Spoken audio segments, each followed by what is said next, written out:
श्री ऋणमोचन महागणपतिस्तोत्रम्। अस्य श्री ऋणमोचन महागणपतिस्तोत्रस्य शुक्राचार्य ऋषिः अनुष्टुप् छन्दः। श्री ऋणमोचक महागणपतिर्देवता। मम ऋणमोचन महागणपति प्रसाद सिद्ध्यर्थे जपे विनियोगः। रक्तांगम रक्तवस्त्रं सितकुसुमगणः पूजितं रक्तगन्धः। श्रीराब्धो रत्नपीठे सुरतरुविमले रत्नसिंहासनस्थं। दोर्भिः पाशाकुश्रेष्ठाभयधर्मतुलं चन्द्रमौलिं त्रिनेत्रं। ध्यायेत् शान्त्यर्थमीशं गणपतिमलं श्रीशमेतं प्रसन्नं। स्मरामि देवदेवेशं वक्रतुण्डं महाबलं। षडक्षरं कृपासिन्धुं नमामि ऋणमुक्तये। एकाक्षरं होकदन्त मेकं ब्रह्म सनातनम्। एकमेवाद्वितीयं च नमामि ऋणमुक्तये। महागणपतिं देवं महास्तवं महाबलं महाविघ्नहरं शम्भो नमामि ऋणमुक्तये।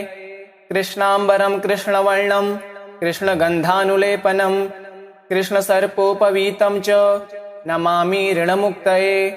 रक्ताम्बरं रक्तवर्णं रक्तगन्धानुलेपनं रक्तपुष्पप्रियं देवं नमामि ऋणमुक्तये।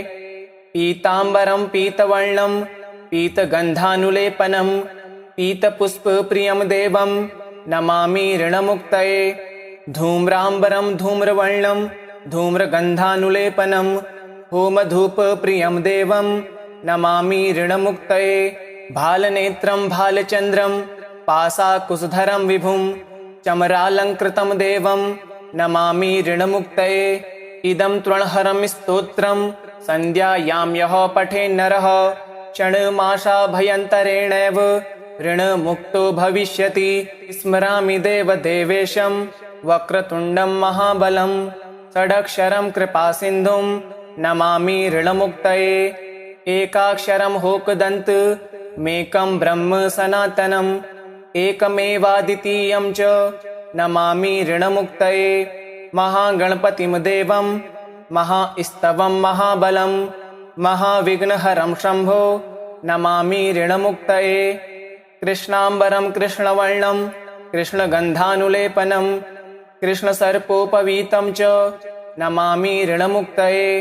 रक्ताम्बरं रक्तवर्णं रक्तगन्धानुलेपनं रक्तपुष्पप्रियं देवं नमामि ऋणमुक्तये। पीताम्बरं पीतवर्णं पीतगन्धानुलेपनं पीतपुष्पप्रियं देवं नमामि ऋणमुक्तये। धूम्राम्बरं धूम्रवर्णं धूम्रगन्धानुलेपनं होमधूपप्रियं देवं नमामि ऋणमुक्तये। भालनेत्रं भालचन्द्रं पाशाकुशधरं विभुं चमरालङ्कृतं देवं नमामि ऋणमुक्तये। इदं तृणहरं स्तोत्रं सन्ध्यायां यः पठेन्नरः षण्मासाभ्यन्तरेणैव ऋणमुक्तो भविष्यति। स्मरामि देवदेवेशं वक्रतुण्डं महाबलं। षडक्षरं कृपासिन्धुं नमामि ऋणमुक्तये। एकाक्षरं होकदन्त मेकं ब्रह्म सनातनम्। एकमेवाद्वितीयं च नमामि ऋणमुक्तये। महागणपतिं देवं महास्तवं महाबलं महाविघ्नहरं शम्भो नमामि ऋणमुक्तये। कृष्णाम्बरं कृष्णवर्णं कृष्णगन्धानुलेपनं कृष्णसर्पोपवीतं च नमामि ऋणमुक्तये। रक्ताम्बरं रक्तवर्णं रक्तगन्धानुलेपनं रक्तपुष्पप्रियं देवं नमामि ऋणमुक्तये। पीताम्बरं पीतवर्णं पीतगन्धानुलेपनं पीतपुष्पप्रियं देवं नमामि ऋणमुक्तये।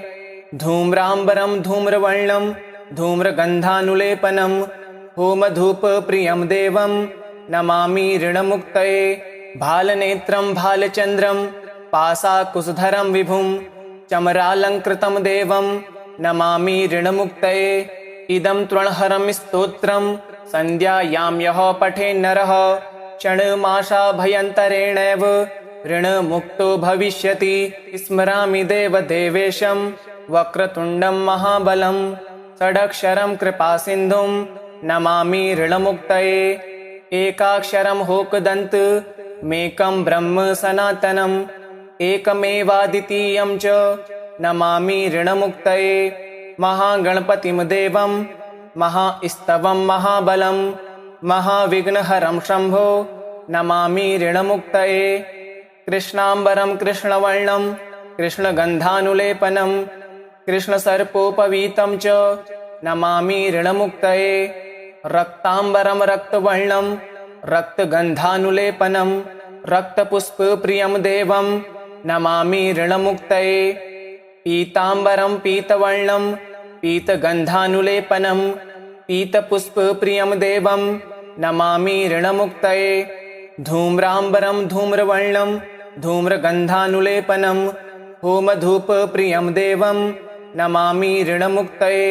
भालनेत्रं भालचन्द्रं पाशाकुशधरं विभुं चमरालङ्कृतं देवं नमामि ऋणमुक्तये इदं तृणहरं स्तोत्रं सन्ध्यायां यः पठेन्नरः क्षणमाशाभयन्तरेणैव ऋणमुक्तो भविष्यति स्मरामि देवदेवेशं वक्रतुण्डं महाबलं षडक्षरं कृपासिन्धुं नमामि ऋणमुक्तये एकाक्षरं होकदन्त मेकं ब्रह्म सनातनम् एकमेवाद्वितीयं च नमामि ऋणमुक्तये महागणपतिं देवं महास्तवं महाबलं महाविघ्नहरं शम्भो नमामि ऋणमुक्तये कृष्णाम्बरं कृष्णवर्णं कृष्णगन्धानुलेपनं कृष्णसर्पोपवीतं च नमामि ऋणमुक्तये रक्ताम्बरं रक्तवर्णं रक्तगन्धानुलेपनं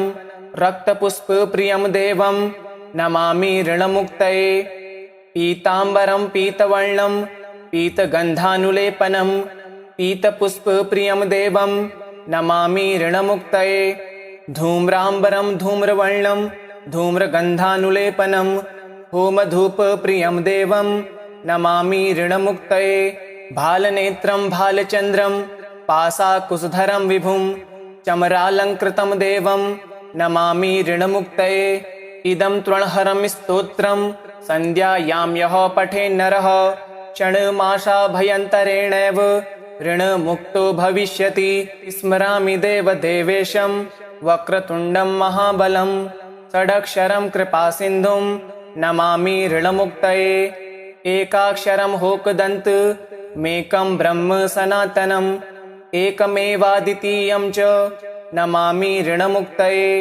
महागणपतिं देवं महास्तवं महाबलं महाविघ्नहरं शम्भो नमामि ऋणमुक्तये कृष्णाम्बरं कृष्णवर्णं कृष्णगन्धानुलेपनं कृष्णसर्पोपवीतं च नमामि ऋणमुक्तये रक्ताम्बरं रक्तवर्णं रक्तगन्धानुलेपनं रक्तपुष्पप्रियं देवं नमामि ऋणमुक्तये पीताम्बरं पीतवर्णं पीतगन्धानुलेपनं पीतपुष्पप्रियं देवं नमामि ऋणमुक्तये धूम्राम्बरं धूम्रवर्णं धूम्रगन्धानुलेपनं होमधूपप्रियं देवं नमामि ऋणमुक्तये भालनेत्रं भालचन्द्रं पाशाकुशधरं विभुं चमरालङ्कृतं देवं नमामि ऋणमुक्तये इदं तृणहरं स्तोत्रं सन्ध्यायां यः पठेन्नरः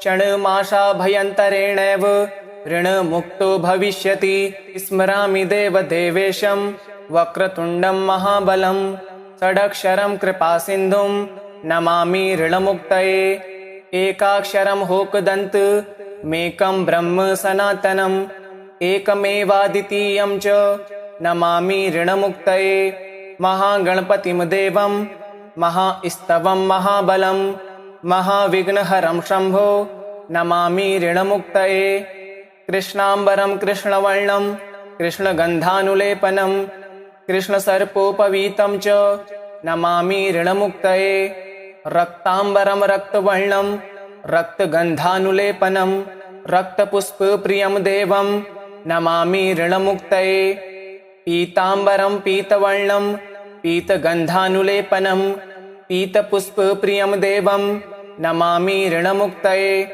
धूम्राम्बरं धूम्रवर्णं धूम्रगन्धानुलेपनं होमधूपप्रियं देवं नमामि ऋणमुक्तये भालनेत्रं भालचन्द्रं पाशाकुशधरं विभुं चमरालङ्कृतं देवं नमामि ऋणमुक्तये इदं तृणहरं स्तोत्रं सन्ध्यायां यः पठेन्नरः क्षणमाशाभयन्तरेणैव ऋणमुक्तो भविष्यति स्मरामि देवदेवेशं वक्रतुण्डं महाबलं षडक्षरं कृपासिन्धुं नमामि ऋणमुक्तये एकाक्षरं होकदन्त मेकं ब्रह्म सनातनम् एकमेवाद्वितीयं च नमामि ऋणमुक्तये महागणपतिं देवं महास्तवं महाबलं महाविघ्नहरं शम्भो नमामि ऋणमुक्तये कृष्णाम्बरं कृष्णवर्णं कृष्णगन्धानुलेपनं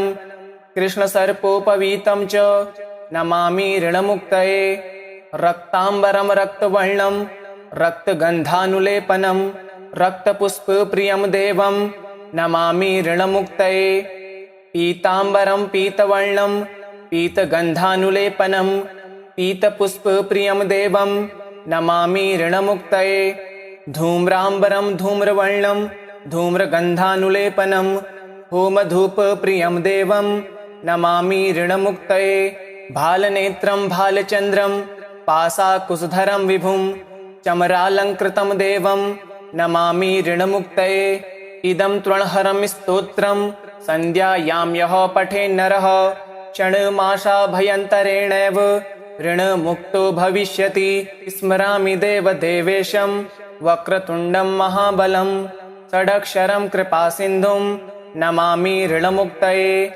एकाक्षरं होकदन्त मेकं ब्रह्म सनातनम् एकमेवाद्वितीयं च नमामि ऋणमुक्तये महागणपतिं देवं महास्तवं महाबलं महाविघ्नहरं शम्भो नमामि ऋणमुक्तये कृष्णाम्बरं कृष्णवर्णं कृष्णगन्धानुलेपनं कृष्णसर्पोपवीतं च नमामि ऋणमुक्तये रक्ताम्बरं रक्तवर्णं रक्तगन्धानुलेपनं रक्तपुष्पप्रियं देवं नमामि ऋणमुक्तये पीताम्बरं पीतवर्णं पीतगन्धानुलेपनं पीतपुष्पप्रियं देवं नमामि ऋणमुक्तये धूम्राम्बरं धूम्रवर्णं धूम्रगन्धानुलेपनं होमधूपप्रियं देवं नमामि ऋणमुक्तये भालनेत्रं भालचन्द्रं पाशाकुशधरं विभुं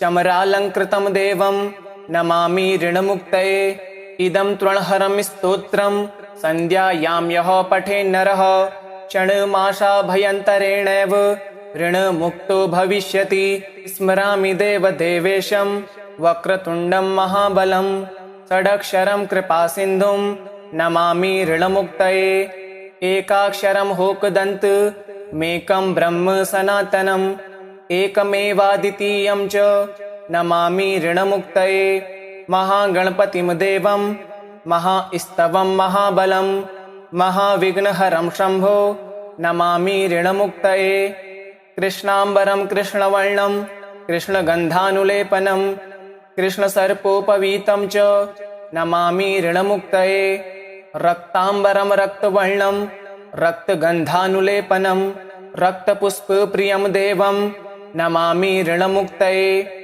पीताम्बरं पीतवर्णं पीतगन्धानुलेपनं पीतपुष्पप्रियं देवं नमामि ऋणमुक्तये धूम्राम्बरं धूम्रवर्णं धूम्रगन्धानुलेपनं होमधूपप्रियं देवं नमामि ऋणमुक्तये भालनेत्रं भालचन्द्रं पाशाकुशधरं विभुं चमरालङ्कृतं देवं नमामि ऋणमुक्तये इदं तृणहरं स्तोत्रं सन्ध्यायां यः पठेन्नरः क्षणमाशाभयन्तरेणैव ऋणमुक्तो भविष्यति स्मरामि देवदेवेशं वक्रतुण्डं महाबलं षडक्षरं कृपासिन्धुं नमामि ऋणमुक्तये एकाक्षरं होकदन्त मेकं ब्रह्म सनातनम् एकमेवाद्वितीयं च नमामि ऋणमुक्तये महागणपतिं देवं महास्तवं महाबलं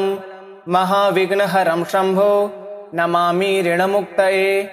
कृष्णाम्बरं कृष्णवर्णं कृष्णगन्धानुलेपनं कृष्णसर्पोपवीतं च नमामि ऋणमुक्तये। रक्ताम्बरं रक्तवर्णं रक्तगन्धानुलेपनं रक्तपुष्पप्रियं देवं नमामि ऋणमुक्तये। पीताम्बरं पीतवर्णं पीतगन्धानुलेपनं पीतपुष्पप्रियं देवं नमामि ऋणमुक्तये। धूम्राम्बरं धूम्रवर्णं धूम्रगन्धानुलेपनं होमधूपप्रियं देवं नमामि ऋणमुक्तये। भालनेत्रं भालचन्द्रं पाशाकुशधरं विभुं चमरालङ्कृतं देवं नमामि ऋणमुक्तये। इदं तृणहरं स्तोत्रं सन्ध्यायां यः पठेन्नरः षण्मासाभ्यन्तरेणैव ऋणमुक्तो भविष्यति। इति श्री ऋणमोचन महागणपतिस्तोत्रं सम्पूर्णम्।